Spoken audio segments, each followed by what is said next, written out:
Shalom అందరికీ మన ప్రభు అయినటువంటి యేసుక్రీస్తు వారి యొక్క శక్తిగల నామములో ప్రతి ఒక్కరిని కూడా ప్రేమతో కృపా సింహాసనం దగ్గరికి ఆహ్వానిస్తూ ఉన్నాను. ఈరోజు అంశము సత్యమును ప్రకటించుట. నేటి వాగ్దానము యోహాను సువార్త 4వ అధ్యాయము 14వ వచనం. Today's promise is found in the book of John the Gospel, chapter 4, verse 14. నేనిచ్చు నీళ్లు త్రాగు వాడెప్పుడును దప్పికొనడు.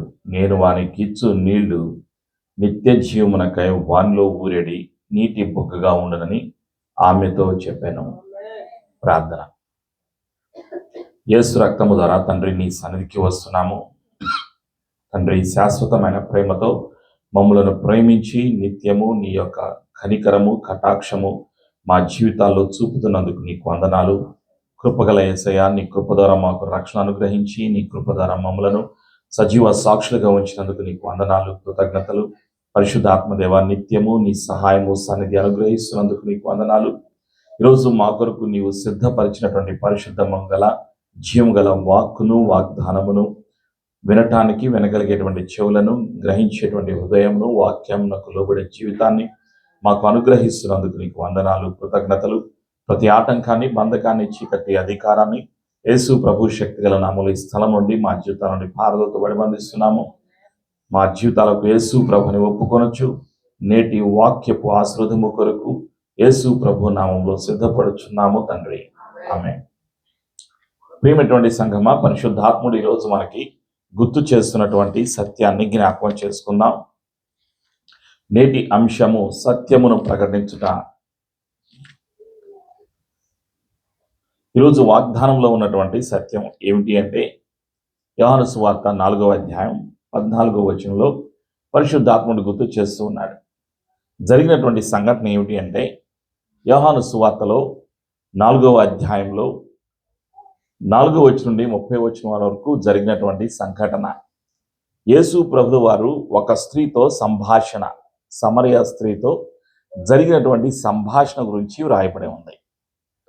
ఇక్కడ జరిగినటువంటి సంఘటన ఏమిటి అంటే, యేసు ప్రభువు వారు ఇజ్రాయెలు దేశంకి దగ్గరలో ఉన్నటువంటి ఒక ప్రాంతానికి వెళుతూ ఉన్నారు. ఆ ప్రాంతం పేరు సమరయ అనేటువంటి ఆ ప్రాంతం. మార్గ మధ్యలో యేసు ప్రభులు వారు వెళుతున్నటువంటి సమయంలో శిష్యులేమో మరొక స్థలానికి వెళ్ళారు.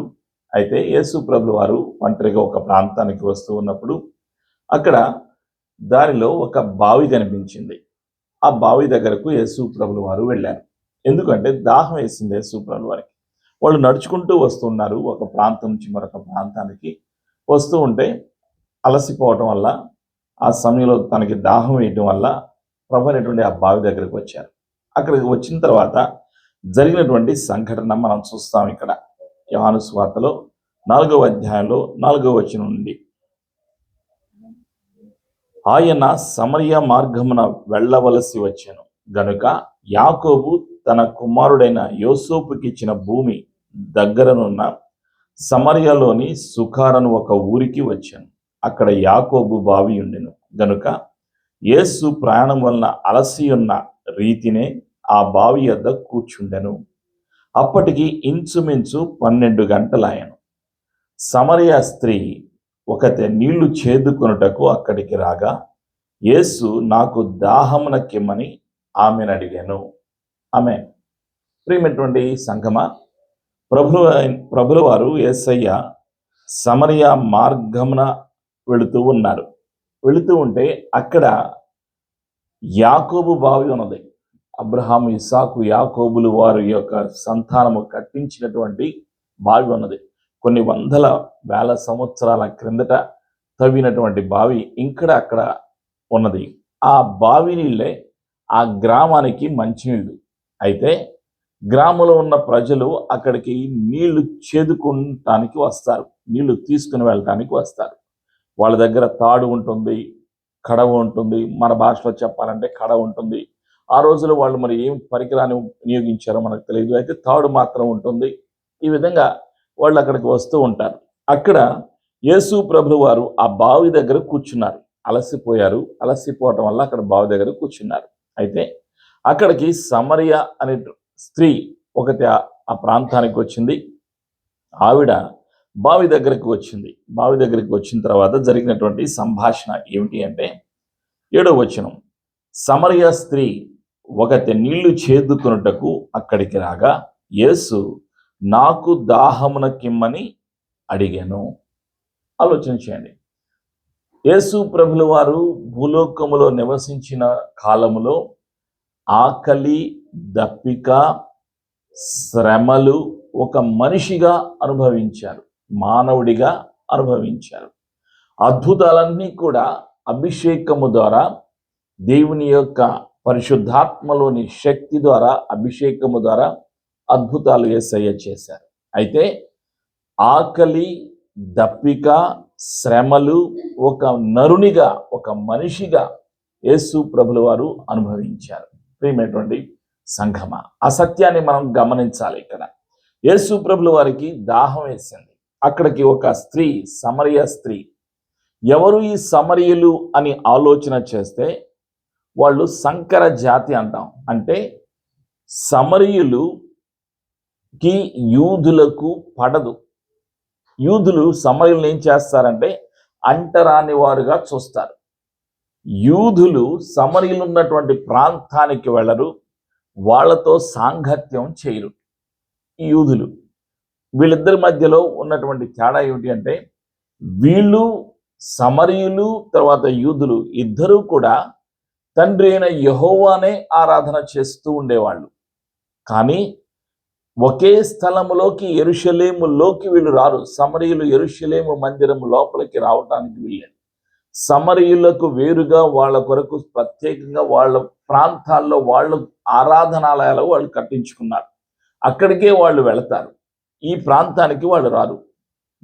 యూదులు వాళ్ళ ప్రాంతానికి వెళ్ళరు. ఇది వాళ్ళ ఇద్దరి మధ్యలో ఉన్నటువంటి వ్యత్యాసము, తేడా. వీళ్ళిద్దరూ కలిసి ఉండరు, వేరువేరుగా దూర దూర ప్రాంతాల్లో నివసిస్తూ ఉంటారు. అయితే ఇక్కడ ఈ సమరయ స్త్రీ ఈ బావి దగ్గరకు వచ్చింది. ఈ బావి వాళ్ళ ప్రాంతంలో ఉంది, సమరయ ప్రాంతంలో ఉన్నది. ఇది సమరయుల ప్రాంతం. అక్కడికి వచ్చి నీళ్లు చేదుకుంటుంది. అప్పుడు యేసు ప్రభువు వారు అడిగారు, నాకు దాహమునకు నీళ్ళెమ్మని ఆమెను అడిగారు. అప్పుడు ఆయన శిష్యులు ఆహారము కొనుటకు ఊరిలోనికి వెళ్ళి ఉండేది. శిష్యులు ప్రక్కన లేరు. యేసు ప్రభువు వారు ఒంటరిగా ఉన్నారు. ఆ సమరయ స్త్రీ, యూదులవైన నీవు సమరయ స్త్రీనైన నన్ను దాహముకిమ్మని ఎలాగూ అడుగుచున్నావని ఆయనతో చెప్పాను. ఎలైనగా యూదులు సమరయులతో సాంగత్యము చేయరు. వాళ్ళు కలిసి భోజనాలు చేయరు, కలిసి వివాహాలు చేసుకోరు, ఏ పండుగల్లో కూడా వాళ్ళు కలిసి చేయరు, వేరువేరుగా చేసుకుంటారు. యూదుల పండుగలన్నింటినీ కూడా యూదులు వేరుగా చేసుకుంటారు. వాళ్ళు వాళ్ళ ఇళ్లలో, తర్వాత యెరూషలేములో వాళ్ళు చేసుకుంటూ ఉంటారు. కానీ సమరయులు వాళ్ళ ఇళ్లలో, వాళ్ళ ప్రాంతాల్లో ఉన్నటువంటి మందిరాల్లో వాళ్ళు అక్కడ చేసుకుంటూ ఉంటారు. ఇది వాళ్ళల్లో ఉన్నటువంటి పరిస్థితి. అందుకని వీళ్ళిద్దరి మధ్యలో సంభాషణ చూడండి ఎలా ఉన్నదో. ప్రభువైన యేసుక్రీస్తు వారు నాకు దాహానికి నీళ్ళు ఇవ్వమని అడిగిన వెంటనే ఆవిడ ఏమంటుందంటే, చూడండి, మొదటిగా ఆవిడ అడిగినటువంటి ప్రశ్న, ఆవిడ మనం అడిగింది ఒక ప్రశ్న వేసింది. యేసు ప్రభుల వారిని అడుగుతున్న ఒక ప్రశ్న ఏమిటి అంటే, ఏలైనగా 9వ వచనం, యూదులు సమరయులతో సాంగత్యము చేయరు. అందుకు యేసు, నీవు దేవుని వరమును నాకు దాహమునకిమ్మని నిన్ను అడుగుచున్న వాడెవడో అదియు ఎరిగి ఉంటే నీవు ఆయనను అడుగుదువు, ఆయన నీకు జీవ జలం ఇచ్చునని ఆమెతో చెప్పాను. యేసయ్య ఎవరో తనకు తెలుసు. తను ఈ లోకానికి ఎందుకు వచ్చారో యేసయ్యకు తెలుసు. ఈ లోకానికి వచ్చింది జీవ జలాన్ని అనుగ్రహించడానికి, మానవ జాతికి జీవాన్ని అనుగ్రహించడానికి, రక్షణను అనుగ్రహించడానికి ప్రభువైనటువంటి యేసుక్రీస్తు వారు ఈ లోకానికి వచ్చి ఉన్నారు. ఇక్కడ ఆ స్త్రీ ఏమంటుందంటే, మీరేమో యూదులు, మేమేమో సమరయులం, మీకు మాకు సాంగత్యమే లేదు, మరి ఎలా అడుగుతున్నావు అనేటువంటి ఆలోచనతోటి ఆవిడ అడుగుతూ ఉంది. యూదులు అయిన నీవు నన్ను దాహమునకు నీళ్ళెమ్మని ఎలా అడుగుచున్నావు అని అడుగుతుంది.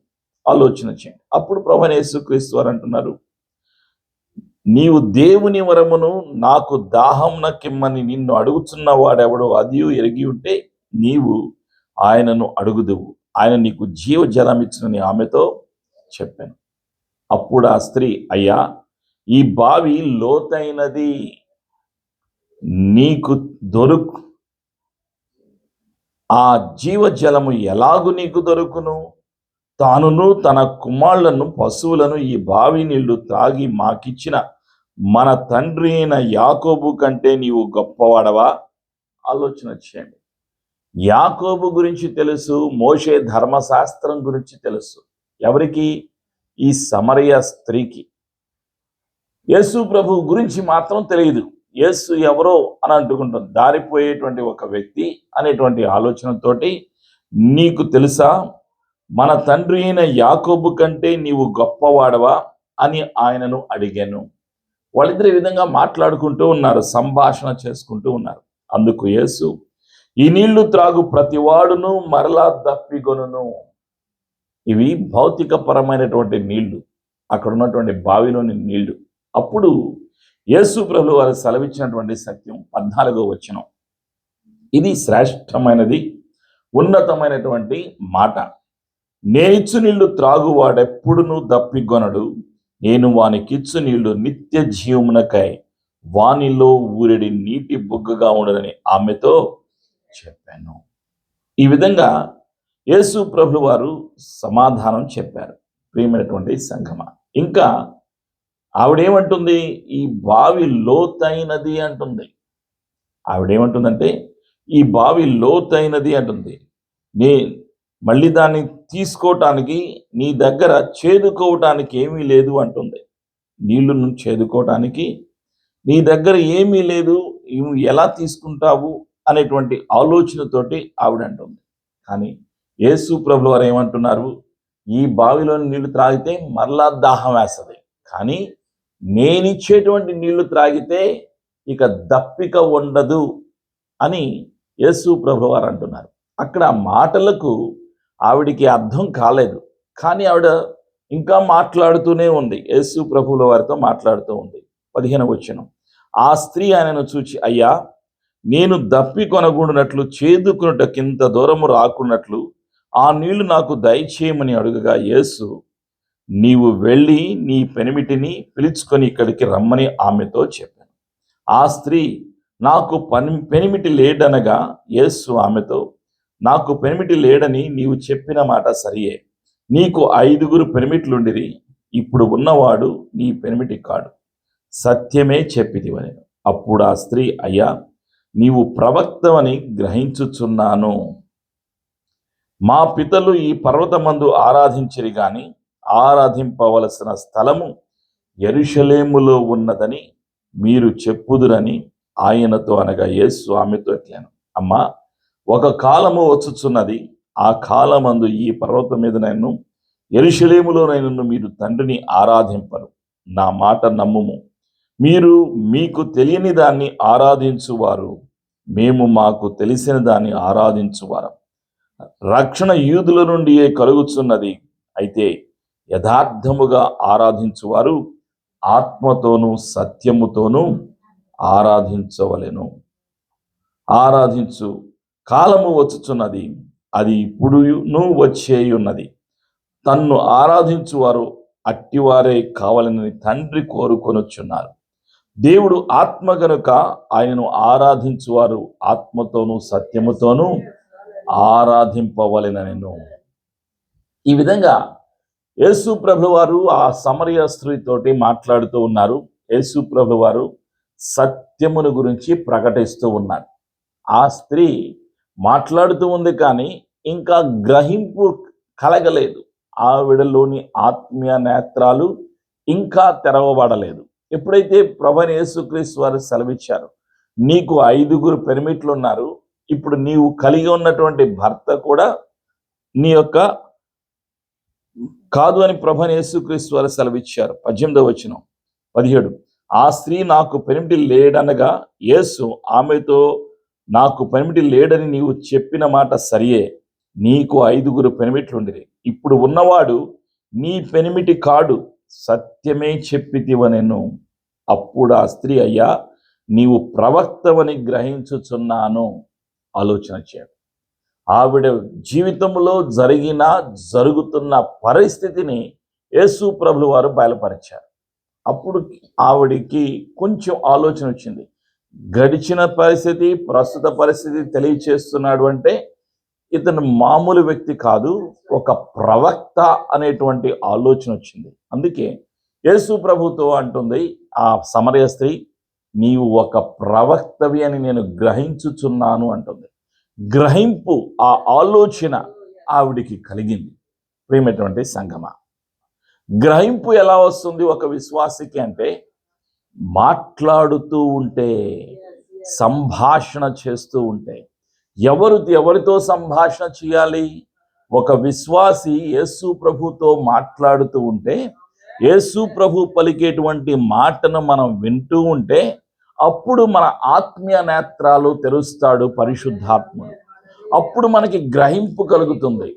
నాతో మాట్లాడుతున్నటువంటి వ్యక్తి సాధారణమైనటువంటి వ్యక్తి కాదు, ఆయన ఒక ప్రవక్త అనేటువంటి సత్యాన్ని పరిశుద్ధాత్ముడు మనకి బయలుపరుస్తూ ఉంటాడు. ఇక్కడ ఆ సమయంలో ఆ స్త్రీ ఒక పాపి అయినప్పటికీ గ్రహింపు కలిగింది. యేసయ్య మాటలు వినటం ద్వారా గ్రహింపు కలిగింది. మనం ఈ లోకములో పాపము నుండి మనల్ని వేరుపరిచారు యేసయ్య. కారణం తన కృప ద్వారా మనం రక్షణ పొందుకున్న మనము నిత్యము యేసయ్యతో సన్నిహిత సంబంధాన్ని కలిగి ఉండాలి. పరిశుద్ధాత్మతో సన్నిహిత సంబంధాన్ని కలిగి ఉండాలి. అప్పుడు మనకు తెలియని అనేక సత్యాలు ప్రతిరోజు ఆయన మనకి తెలియచేస్తూ ఉంటాడు. ఆవిడికి చరిత్ర తెలుసు. ఆవిడేముంటుంది, ఈ బావి మా పితరులైనటువంటి యాకోబుది అంటుంది. మా పితరులు చెప్పేవాళ్ళు, మేము ఆరాధించవలసిన స్థలం ఇది కాదు, యెరూషలేము మందిరము, అక్కడికి వెళ్ళి మేము ఆరాధన చెయ్యాలి అని మా పితరులు చెప్పేవాళ్ళు అంటుందా. ఆవిడికి మోషే ధర్మశాస్త్రం తెలుసు, పితరుల గురించి తెలుసు, సత్యము పాత నిబంధనలో మోషే ధర్మశాస్త్రం రాయబడినటువంటి బలుల గురించి తెలుసు, యెరూషలేము మందిరము గురించి తెలుసు, ఆరాధన గురించి తెలుసు. కానీ ఆవిడికి తెలియంది ఏమిటి అంటే, యేసు ప్రభు ఎవరో తెలియదు. యేసు ప్రభు ఎందుకు ఆవిడ దగ్గరకు వచ్చారో తెలియదు. యేసు ప్రభు గురించి పూర్తిగా అవగాహన లేదు ఆవిడికి. ప్రియమైనటువంటి సంఘమా, మనకి తెలియని విషయాలను మనం గ్రహించే శక్తిని, సామర్థ్యాన్ని, వరాన్ని, కృపా వరాలను పరిశుద్ధాత్మ ద్వారా అనుగ్రహించటానికే తండ్రి ఇష్టపడుతున్నాడు. యేసు ప్రభువు వారు రెండవసారి రాబోయే ముందుగా సార్వత్రిక సంఘము యేసయ్య రాకడ కొరకు సిద్ధపడే పరిస్థితిలో మనం ఉన్నాం. పరిశుద్ధాత్ముడు సిద్ధపరుస్తున్నాడు, సార్వత్రిక సంఘాన్ని సిద్ధపరుస్తున్నాడు. ఇప్పుడు నీవు నేను కూడా సిద్ధపడాలి. ఆవిడ సమరయ స్త్రీకి సిద్ధపాటు లేదు. ఆవిడకు రాబోయేటువంటి జీవితంలో జరగబోయేటువంటి విషయాల గురించి తెలియదు, జీవజలము గురించి తెలియదు, నిత్య జీవం గురించి తెలియదు, పరలోకము గురించి తెలియదు, ప్రభువైన యేసు క్రీస్తు వారి గురించి తెలియదు. కానీ ఆవిడ వచ్చింది ఎక్కడికి? తన జీవితం కొరకు, తన కుటుంబం కొరకు ఈ లోకానికిలో నివసించాలి కాబట్టి నీళ్లు అవసరం.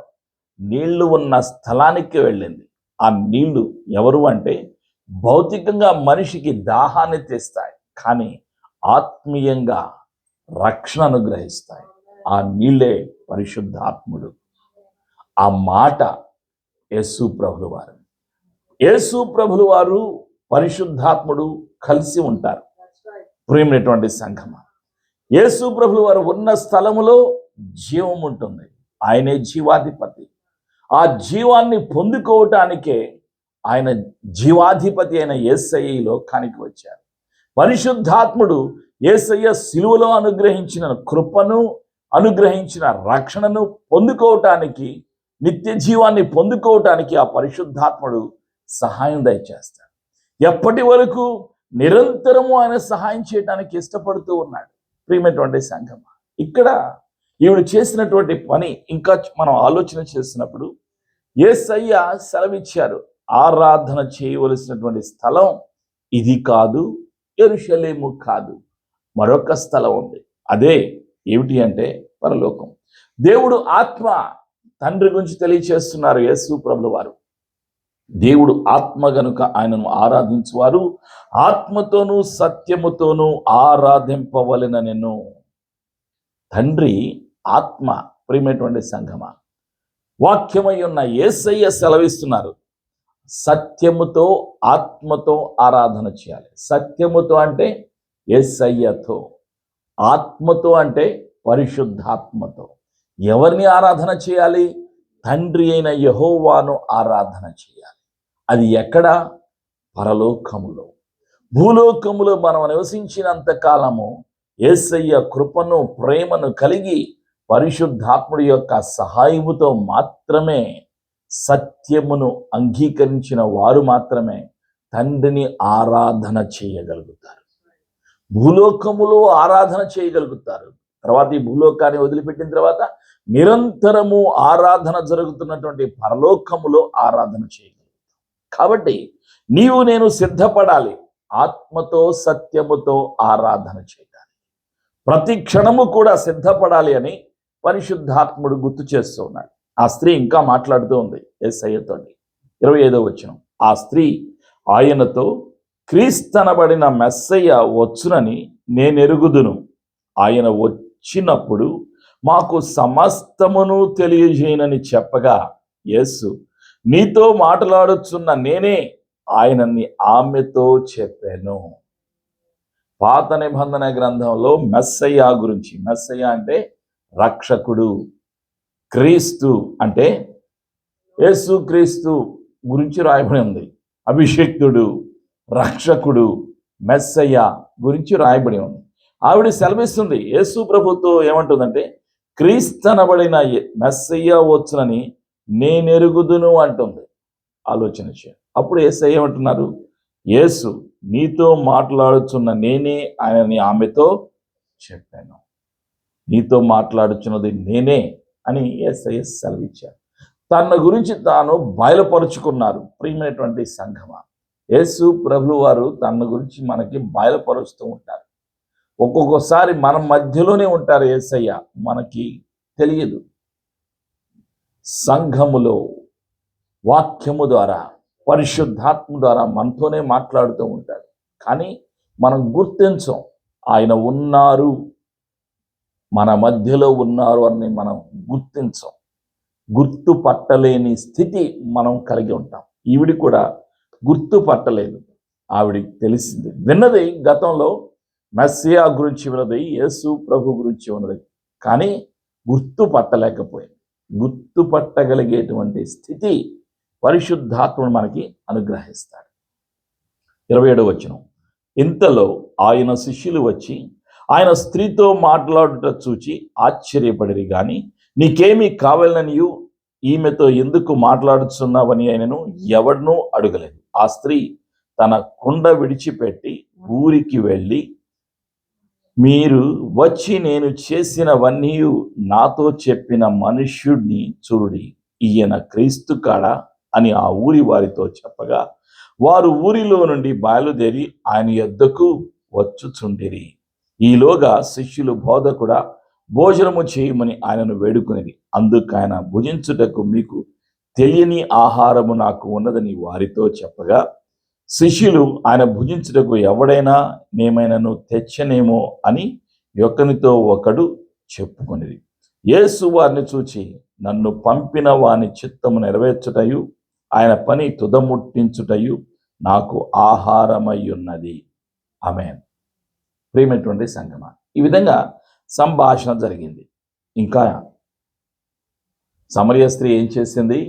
యేసు ప్రభువు తను తాను బయలుపరుచుకున్నాక వాళ్ళ ఊరికి వెళ్ళిపోయి ఊరిలో ఉన్నటువంటి కుండను వదిలిపెట్టింది. ఎక్కడ? బావి దగ్గరే.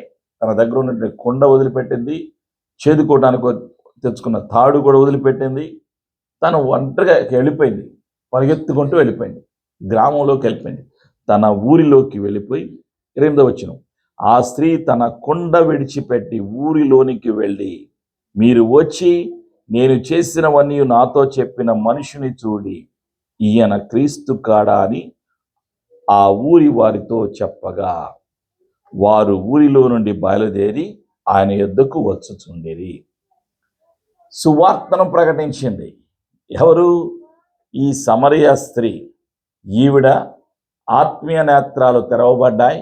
యేసు ప్రభు గురించి విన్నది, గ్రహించింది, సత్యాన్ని అంగీకరించింది. తను ఇక నెమ్మదిగా ఉండటం లేదు. ఆవిడ వెళ్ళిపోయింది, సంతోషముతో వెళ్ళింది. వెళ్ళి ఊరిలో వాళ్ళందరికీ చెప్పింది, ఆయన క్రీస్తు కాడ, నా గురించి ఇన్ని సత్యాలు చెప్పారు ఆయన అని చెప్పింది. అప్పుడు ఊరిలో ఉన్న జనం అందరూ కూడా అంగీకరించారు. ఆ గ్రామానికి, సమరియా ప్రాంతానికి యూదులు వెళ్ళటానికి అనుమతి లేదు.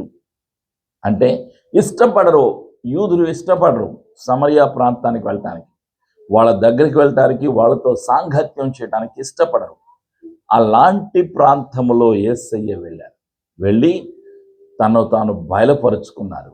ఆ సమరయ స్త్రీ తన గ్రామానికి వెళ్ళి తనతో ఉన్న గ్రామంలో ఉన్న వారందరికీ కూడా ప్రకటించింది, సువార్తను ప్రకటించింది, యేసు ప్రభువాన్ని ప్రకటించింది.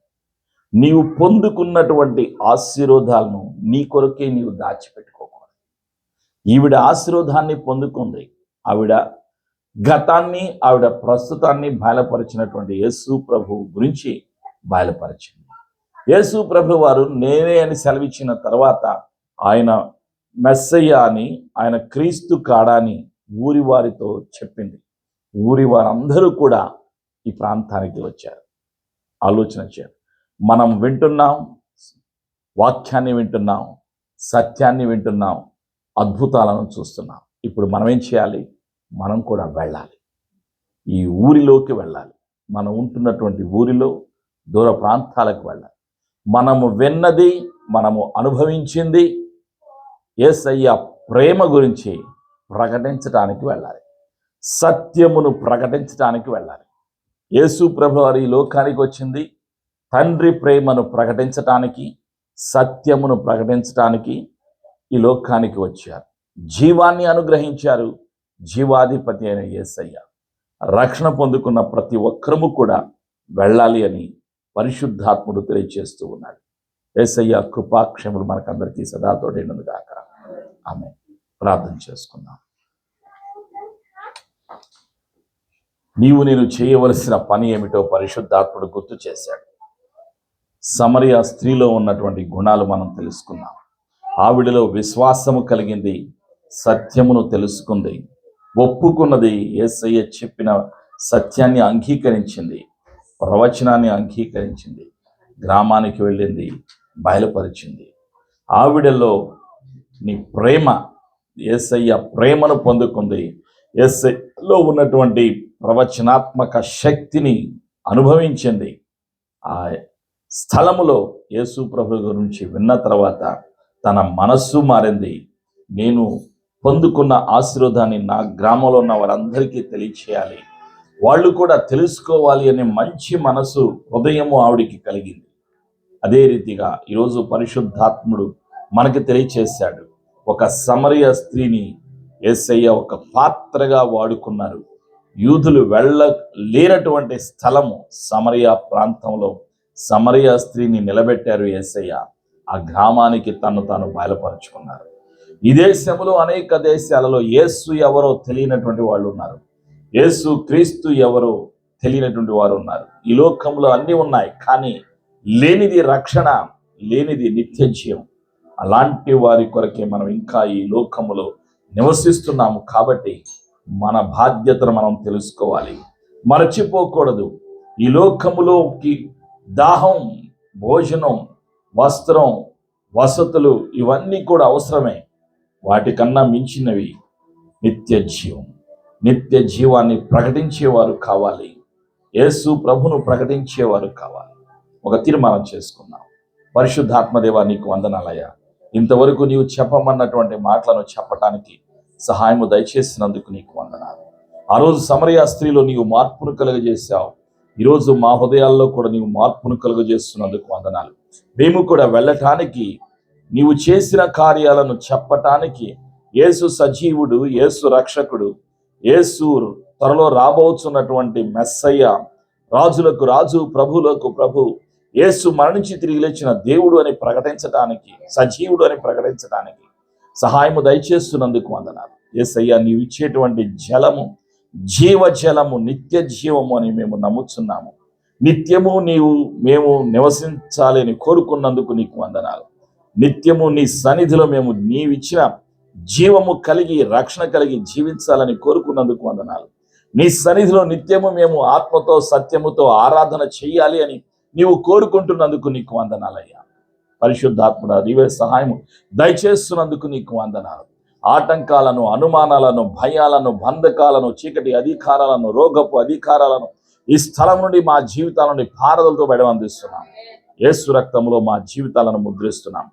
యేసు ప్రభుని ఒప్పుకొనిచ్చినాం. మేము విన్న సత్యాన్ని ప్రకటిస్తాము. యేసు సజీవుడు, యేసు క్రీస్తు త్వరలో రానున్న ప్రభువులకు ప్రభు అని ప్రకటిస్తాము. యేసు పునరుత్థానుడు అని ప్రకటిస్తాము అని మాట ఇస్తూ ఈ సమర్పణ ప్రార్థన యేసు ప్రభు శక్తిగల నామంలో చేసి ప్రార్థించి ఆశీర్వాదాన్ని, అభిషేకాన్ని, జీవమును, స్వస్థతను యేసు ప్రభు నామములో పొందుకొనిచున్నాము తండ్రి.